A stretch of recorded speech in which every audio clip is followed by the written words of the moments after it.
ദിവസമുണ്ടായ കനത്ത മഴയിൽ ശ്രീകണ്ഠപുരം ഇരിട്ടി സംസ്ഥാന പാതയരികെ ഗർത്തം രൂപപ്പെട്ടു.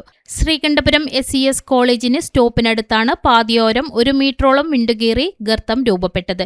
ദിവസങ്ങൾ കഴിഞ്ഞിട്ടും ഈ ഗർത്തത്തിന് പരിഹാരം കാണാത്തതിന് എതിരെ നാട്ടുകാരുടെ ഇടയിൽ വ്യാപക പ്രതിഷേധം ഉയരുന്നു. നൂറുകണക്കിന് വാഹനങ്ങൾ നിത്യേന കടന്നുപോകുന്ന പാതയിൽ വാഹനങ്ങൾക്ക് വശം നൽകുകയോ ശ്രദ്ധ മാറുകയോ ചെയ്താൽ വാഹനം കുഴിയിൽ വീഴുന്ന അവസ്ഥയാണ്.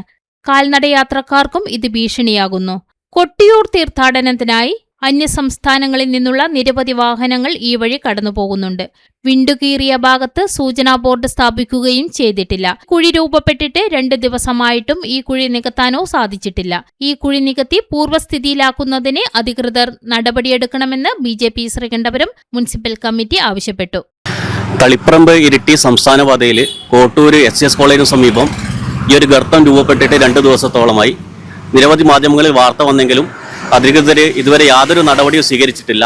നിരവധി വാഹനങ്ങൾ കടന്നു വന്ന ഒരു പ്രധാന പാതയാണ് ഈ തളിപ്പറമ്പ് ഇരിട്ടി സംസ്ഥാന പാത. കൊട്ടിയൂർ ഉത്സവ സീസണായതിനാൽ നിരവധി അന്തർ സംസ്ഥാന വാഹനങ്ങളും കർണാടകയിൽ നിന്ന് ഒരുപാട് വാഹനങ്ങൾ ഇതുവഴി കടന്നു പോകുന്നുണ്ട്. രാത്രികാലങ്ങളിൽ വളരെ അപകട സാധ്യത കൂടുതലായി ഈ കുഴി രൂപപ്പെട്ടിട്ട് ആയതിനാൽ ഈ ഒരു അപകടാവസ്ഥ മാറ്റി കുഴി നികത്തി പൂർവ്വസ്ഥിതിയിലാക്കുന്നതിന് അധികൃതർ നടപടിയെടുക്കണമെന്ന് BJP ശ്രീകണ്ഠപുരം മുനിസിപ്പൽ കമ്മിറ്റി ആവശ്യപ്പെടുകയാണ്.